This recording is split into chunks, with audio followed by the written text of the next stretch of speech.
Welcome to America's Test Kitchen at Home. Today, we're cooking breakfast. I'm gonna show you how to fry the perfect egg. Erin's gonna talk to us all about cold brew coffee. Adam has a roundup of tools for eggs. And last but not least, Elle's gonna show us how to make yeasted waffles. We've got a lot in store today, so stick around.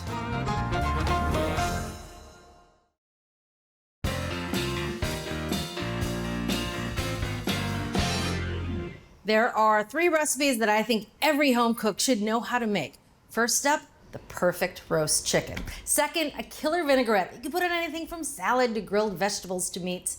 And last but not least, a perfect fried egg. One that has crisp edges, tastes a little buttery. The whites are fully cooked through, but that yolk is still a little runny, which is what I'm gonna show you how to make today. Okay, now first up, let's talk about the pan. We're gonna use a 12-inch nonstick skillet because I'm making 4 eggs, so you want a lot of surface area.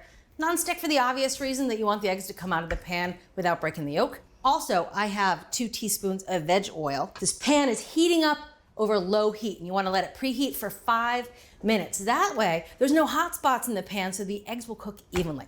All right, so while that's heating up, let's talk about the eggs. I'm gonna use 4 large eggs, and you don't wanna crack them one at a time into a hot pan because the cooking time on these eggs is really short, about a minute. So if you crack them one at a time, they're all gonna be at various stages of doneness. So you wanna crack them into 2 bowls so you can add them at once. No magic here, just cracking, except you don't wanna break any yolks because in my world, a broken yolk means you have a rough day ahead. So take your time. All right. Now we're just gonna season with a little salt and pepper. And if you want to, this is when you can jazz it up a bit. If you wanna add a little cayenne, a little smoked paprika, a little chili powder, or a little Syrian pepper, if you've ever had that on eggs, it's good stuff. All right, so the eggs are ready. And now this skillet has been heating up for 5 minutes. I'm gonna turn the heat up to medium high, and I'm gonna look for this oil to start to shimmer. That's gonna let me know that the skillet is hot enough to fry the eggs and get those crisp edges. So while that is heating up, I'm gonna get some butter that I've been keeping cold in the fridge. The oil is starting to shimmer. Now I'm gonna slice off just a little bit of butter, about 2 teaspoons, a little less than a tablespoon. Again, this butter is nice and cold. Cutting it into small pieces, we're gonna add it to the skillet. Yep, that little bit of sizzle is perfect. Now the butter just adds flavor. We're gonna swirl the skillet around, get that butter to melt nice and quickly. Oh, perfect. All right, now in go the eggs, and as soon as the eggs go in, I'm gonna put the lid on. Cooking the eggs under the lid is the other thing that most people skip, but it's really important because you wanna trap the steam, and that'll help cook the egg whites that are sitting on top. And the timer gets started for 1 minute. Okay, here I have some plates all ready to go with some nice oven-cooked bacon. If you don't cook your bacon in the oven, you are missing out because it cooks through perfectly. And my favorite whole grain toast, some coffee and orange juice. You can find that bacon recipe, by the way, on our website, americastestkitchen.com.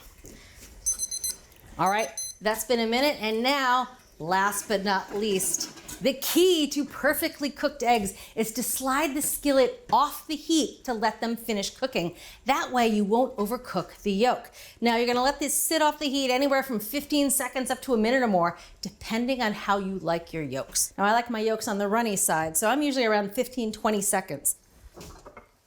Okay, now look at these eggs. The top of the yolks, that albumin, that egg white, has just clouded over. But you can see the yolks are still runny. All right, I'm gonna cut this in half. Here we go. We're gonna slide on one plate. Oh, time to dig in while they're good and hot. I love doing it with a piece of toast. Best bite of the day right here. Oh, yes. You break in, oh, look at that.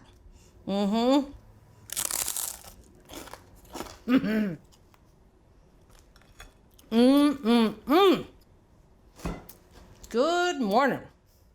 Now I'll use the fork. This part, this fried edge, it's like diner style eggs, right?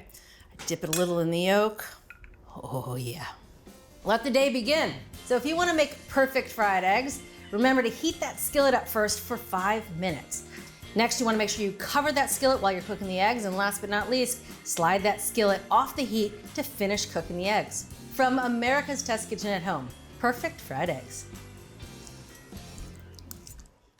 Love our in-depth reviews? Get the latest from our reviews team delivered straight to your inbox. Our well-equipped cook newsletter provides top product picks, no-nonsense buying guides, and must-try recipes. No extra fluff, just the smartest ways to shop, save, and cook. Sign up for free now at americastestkitchen.com/newsletter.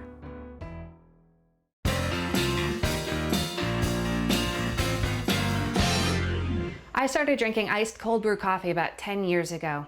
And since then, I drink it pretty much regularly, especially during the warm weather months. I love iced cold brew coffee because it's a lot smoother and less bitter than regular iced coffee, which I also love. But I also started making iced cold brew coffee concentrate at home, and I'm going to show you how to make that. And it all comes down to the beans. So we're going to start with medium roast coffee beans. And it's important to use medium roast coffee beans because you can really taste the true flavors of the coffee bean. It's also very important to grind your own coffee beans right before you make your concentrate so that it's fresh. I'm going to start by weighing out 7 ounces of the medium roast coffee beans. If you don't have a scale, all you have to do is measure out 2.5 cups. All right. So now that we have our beans, now we're going to grind them. So you have 2 different grinding options. You have a blade grinder and you have a burr grinder. A blade grinder is designed where it has one hopper, and inside of it, it has a blade. It's just like a little mini food processor. And what you do is you put your coffee beans in there, put the lid on it, and you press the button, and the blade just really chops up those coffee beans. And you have to shake it a couple times, and it does generate heat, and it does take away a little bit of the flavor of the coffee. So a more gentle approach is using a burr grinder. So a burr grinder has 3 different parts to it. It has a hopper where you put your beans into, and then inside it has a chamber where it grinds up the coffee beans as the coffee beans go through it. It's kind of like how a pepper grinder works. And then as it grinds, it falls right into this little removable container. So I have it set at coarse. When it comes to iced cold brew coffee, we want coarse. All I'm gonna do is pour the coffee beans right into the hopper. Before I start to grind my coffee beans, as I've made this over the years, I've discovered that static is created as it grinds. So when you open up the chamber, little coffee bits go flying everywhere. So I found a little trick to avoid that from happening. And that's basically taking a paper towel, dipping it into water, and then just dripping maybe about 10 drops of water over it. And then I stir that in with the base of a spoon. And what this does is the water really just kind of keeps the beans from flying around. I used to make a mess every time I made this until I figured out how to fix it. All right, so now you put the lid on and we're ready to grind.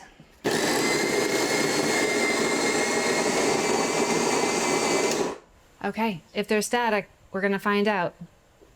And there's no static, so it's just perfect thing. It's a game changer. Okay, so here's our French press. And I'm just gonna add this coffee into the French press and grind the rest of the coffee beans. I wish you could smell this right now. The smell of fresh ground coffee, it just wakes you right up. Okay, so that's our coffee. It's waiting for us in our French press. So let's go on to our second ingredient, which is water. So when making cold brew concentrate, it's really important that you use good filtered water, and that will allow the true flavors of the coffee bean to come through. You can taste all the little nuances and the caramel notes and the coffee notes and the chocolate notes. So we want 2.5 cups of water. What this comes down to is basically a ratio of 1 to 1. So 1 part coffee to 1 part water. We're using 2.5 cups of coffee. We're using 2.5 cups of water. I'm going to pour this water over the coffee grinds. If you have a larger French press, by all means, just increase the ratio accordingly. You can see it, all the coffee is kind of rising to the top. And so I'm going to use a chopstick. And what this chopstick is going to do, it's a very gentle method for stirring the water and the coffee together. So now I'm kind of making a ground coffee slurry. And it's really important that all the coffee grinds come in contact with water. All the flavors are going to come out of the coffee and into the water, which is what we want. And so I'm feeling pretty good about this. It's definitely loosened up. But just to be sure, I'm going to let this sit for 10 minutes and I'm going to come back and stir it one more time. Okay, so it's been about 10 minutes, and as you can see, a raft has formed. The coffee grinds have slowly risen and the water is settled, and so now I just want to make sure that I give it one more stir. It's very important that the coffee grinds have full contact with the water, so I'm breaking up the raft and giving it another stir. I should mention that there's a lot of recipes out there that call for constant agitation, stirring it often. It's really not necessary. This is it. This is all that you have to do is just stir it this one last time. And now I'm going to cover it with plastic wrap. And this is where it's going to do its thing. It takes a little bit of time, but it's all hands off. So I'm going to let this sit for about 24 hours, and you can let it sit from anywhere between 12 hours and 72 hours, whatever works best for you and your schedule. But I found that the 24-hour mark is the perfect mark for the extraction that I like. So I'm just going to let this sit for 24 hours and we'll come back. It's been 24 hours and our coffee has steeped and it's ready to press. So I'm going to remove the plastic wrap. It's good to give it a little quick, gentle stir, and that will help the wrap to kind of break up again, and the pressing will be a little bit easier. So now I'm going to take my plunger and I'm going to start pressing. This does take a little bit of muscle. You don't want to put a ton of muscle into it because remember, you are pressing on a glass jar and you don't want it to break, which has happened. Okay, so now it's ready to strain. So over here, I have a fine mesh strainer and I put a coffee filter in it. So what I'm gonna do is I'm gonna pour the coffee that I've pressed and I'm just gonna drain again through the coffee filter. And this step really is not 100% necessary, but what it does is it removes any extra kind of coffee sludge that I really don't want in my coffee. Some people like it, I don't really care for it, so I'm gonna strain it out. Ah, smells delicious. All right, smells amazing. I'm getting excited. Okay, so while that's starting to drain, I'm just gonna slide this over here. There's another step. So I have a large bowl and I have a triple layer of cheesecloth that I've lined it with. I wanna get every drop out of the coffee grinds that are still in this coffee press. So I'm just gonna transfer them to this setup, scrape them in. This is gold. Gather all the corners together. Make a little pouch. So I'm just gonna give it a couple of squeezes. And now I'm just gonna pour this right into the coffee filter as well. Okay, so now we're just gonna let this sit, and it takes about a couple of hours for all that coffee to go through the filter. And you can take a rubber spatula and help kind of move any silt and any sludge that is left behind so that the coffee can flow through a little bit faster. It's been a couple of hours and our coffee has fully gone through the filter. So as you can see, it's really strained out quite a bit of coffee grit. So I'm just gonna put this aside, and now we're ready to basically put this into a jar and refrigerate it. It keeps for about 1 week. What I like to do at this point is put it into individual servings. So I have a couple of jars. So I take my concentrate and I'm just gonna divide it up. A half a cup of concentrate is a full portion. This makes 2 portions. Now it's ready to put into the refrigerator and I have my individual portions ready to go. My cold brew has chilled and it is showtime. I have a half a cup of concentrate. Now I have cold filtered water. So I'm gonna measure out a half a cup. Again, you want to use really good water when you're making your cold brew, so you really want those coffee flavors to come through. The ratio here is 1 to 1, but if you like your cold brew stronger, you can use a little less water. If you like it a little bit weaker, you can use a little bit more water. So I like it at 1 to 1 ratio. So I'm gonna pour that into my cold brew.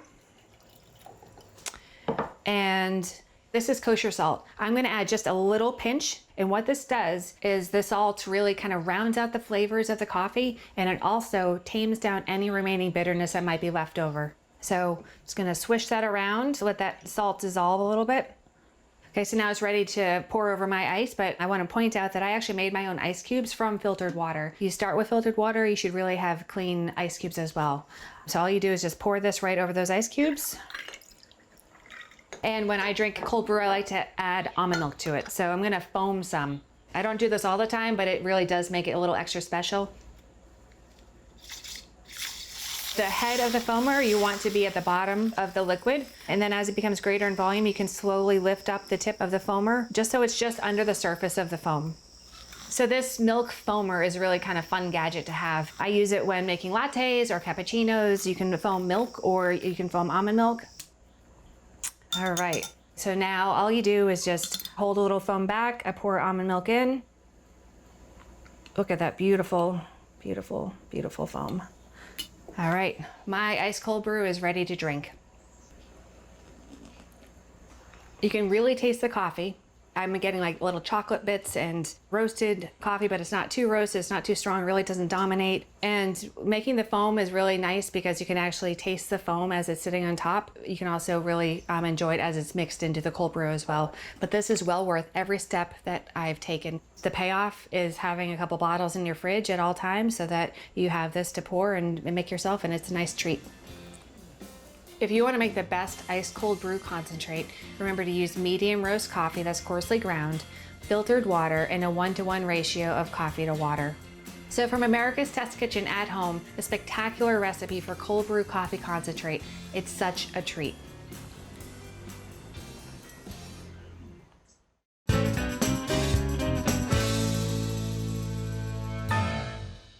Eggs serve more culinary purposes than I could possibly rattle off. But around here, the most important one is they're the basis of all kinds of simple, satisfying meals that I would eat morning, noon, and night. Here are a couple of our favorite tools that you need to achieve excellence. First, let's start with a non-stick skillet. That's the right choice for making omelets or fried eggs.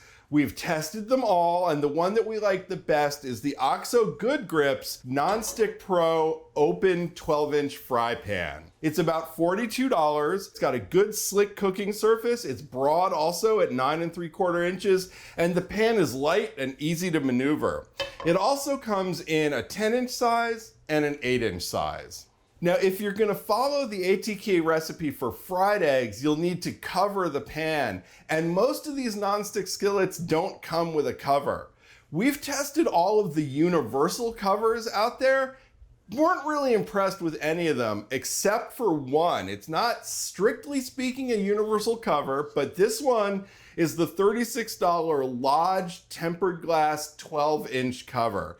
It seals really well to our favorite 12-inch skillet, and it's definitely the cover to get. Even if you have the cover and the right skillet, it's super easy to overcook eggs, so timing them carefully is paramount. And for that, obviously you'll need a timer. Our favorite timer is this one. It's the OXO Good Grips Triple Timer. It's about $20, and it's got lots to recommend it. There are 3 timers, which you can read simultaneously so that you can monitor 3 different projects at once. It's got a clock, it's got a stopwatch, it keeps track of elapsed time, and our favorite feature is the direct entry keypad. So you can type whatever time you want right in there without all kinds of irritating scrolling. You really cannot exaggerate the need for the right equipment when you're cooking eggs. Love what you're watching? Take your cooking to the next level with our Essential membership. Get instant access to thousands of recipes, tips, techniques, product reviews, and step-by-step videos. Our members app allows you to search by ingredient, set dietary preferences, and save your favorite recipes. For those looking to level up, our newest feature, ATK Classes, offers more in-depth instruction led by ATK experts so you can gain greater confidence in the kitchen. Start your free trial by visiting the App Store or going to americastestkitchen.com/YouTube today.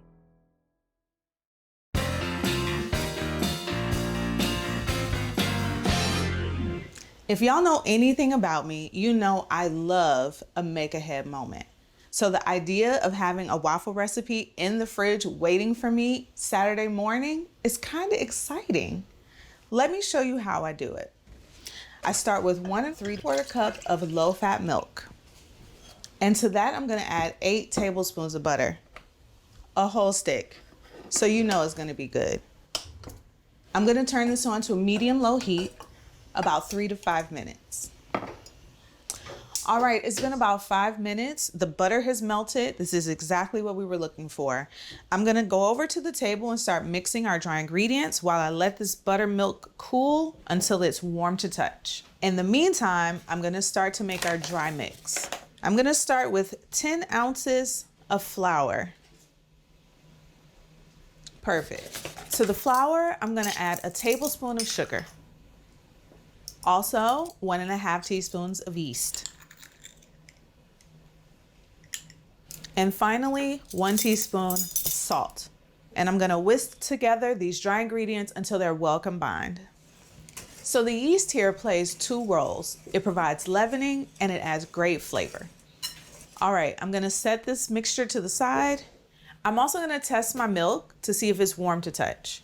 It's still a little hot. So I'm gonna start with the eggs. And we have 2 large eggs. And I'm gonna add a teaspoon of vanilla extract. Now I'm just gonna whisk the vanilla and the eggs until they're well combined. All right, that looks great. Before I put this in, I have to add the milk and butter and make sure it's ready, warm to touch. Perfect. So I'm gonna slowly whisk this in. So the warm milk jump started the yeast. All right, so I'm just gonna mix it well. I'm using my whisk to scrape any flour from around the edges of the bowl. All right. And now I'm gonna add our egg vanilla mixture. And I'm just gonna whisk it until it's well combined. I'm just gonna use my spatula to scrape down the edges to make sure that all of the batter is mixed well. So the warm milk jump-started the yeast, but now we need to slow it down by putting it in the refrigerator, or else we'll have a sour, tangy batter, and no one wants that. I'm gonna cover it with plastic and put it in the fridge for 12 to 24 hours. It's been 12 hours and our batter is ready. And you can tell that it's ready because it's foamy and it has doubled in size. I'm just gonna use the whisk to kind of reconstitute it. So it will deflate once you start to whisk it, but that's perfectly normal. So I have my waffle maker preheated. I'm gonna spray it with some cooking spray, top and bottom. So I'm gonna put about a cup of batter into the waffle maker. And this cool dude makes 2 waffles, so I'm saving some time. So to go with my very special waffles, I have a very special guest for brunch today. My mom, Dr. Price. Hi. Hi. I made waffles. I'm excited. You know I love waffles. It's your favorite. It's my absolute favorite. All right, so these waffles are done. Oh my. And they're nice and golden. Oh, they smell so good. All right. A lot of butter for you. Lots of I know you butter. like a lot of butter Yes. on your waffle. That looks good. Is that good? A little syrup. Oh, it goes right into the little. You get so excited over the little things. I do. This is good. Do you want peaches, Mama? I want everything. Heavy on the goodness. Thank you. All right. Let's dig in. Let's I'm get so started. excited. Yes.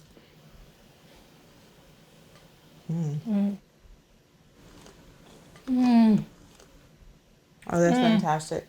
Did you almost rub your belly? I did. I caught myself. This is so good. Sing Yeah. a little tune. If you're not dancing and singing, Humming. right, it's not good. Right. It's a #1 sign that it's delicious. Okay, I need to finish this up. You can enjoy. Okay. So if you want to make special waffles for your special mom, just remember these key steps. Kickstart it with warm milk and rest it in the fridge overnight. So from America's Test Kitchen at home, Crispy, fluffy, yeasted waffles. If you're ready to take your cooking to the next level, head over to americastestkitchen.com and get a free trial of our ATK Essential membership. While you're there, you can sign up for our free email newsletters and download our app. So, what are you waiting for?